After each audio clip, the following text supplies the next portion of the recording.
रायगढ़ जिला के पुसौर जनपद पंचायत क्षेत्र के ग्राम पंचायत छींच में केंद्र सरकार के विकसित भारत संकल्प यात्रा के शिविर के आयोजन में ग्राम पंचायत छींच के मांझाखोल बीज बस्ती में किया गिसे, जहां समस्त ग्रामवासी ग्रामीण जन के साथ में सरपंच सचिव पंचगढ़ क्षेत्र के जनप्रतिनिधि मन के उपस्थिति हेतु शिविर संकल्प यात्रा में बने रही से, जहां केंद्र सरकार की योजना संकल्प शिविर की यात्रा प्रधानमंत्री के जन मुहिम विकास के गाथा सहित भारत सरकार के जन कल्याणकारी योजना के मंच के माध्यम से अवगत कराएगी से, जहां विकसित भारत संकल्प यात्रा अभियान के आगाज में केंद्र सरकार की योजना प्रधानमंत्री आवास योजना, उज्ज्वला गैस योजना, कृषि फसल जीवन बीमा योजना, महिला स्वावलंबी योजना, स्वास्थ्य योजना जैसे विभिन्न विकसित भारत योजना के गोटला मंचन अतिथि मन द्वारा बताई है, जहां केंद्र सरकार के जन कल्याणकारी मुहिम जन जनता के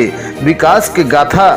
धारा हर विकसित भारत संकल्प यात्रा के अभियान हर जनहित में प्रतिसाद घलव लानत हवे, जहां प्रधानमंत्री विकसित भारत अभियान के यात्रा में अधिकारी कर्मचारी और जनप्रतिनिधि सहित समस्त ग्रामवासी मन के उपस्थिति घलव संकल्प शिविर के ठौर में देखा जावत है, जहां विकसित भारत संकल्प यात्रा जनहित में अगोचर बने हवे, जहां पुसौर के जनपद पंचायत क्षेत्र के ग्राम पंचायत छींच में केंद्र सरकार के विकसित भारत संकल्प यात्रा के आयोजन लग किया गई से।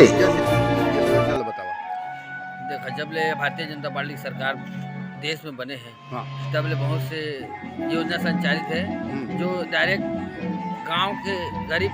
गांव के अंतिम व्यक्ति ला लाभ मिले, वो सब योजना अंतिम व्यक्ति पहुँचे तेकर पर हम हर पूरा देश में हर विकास खंड के हर ग्राम पंचायत में इस शिविर के आयोजन होते हैं।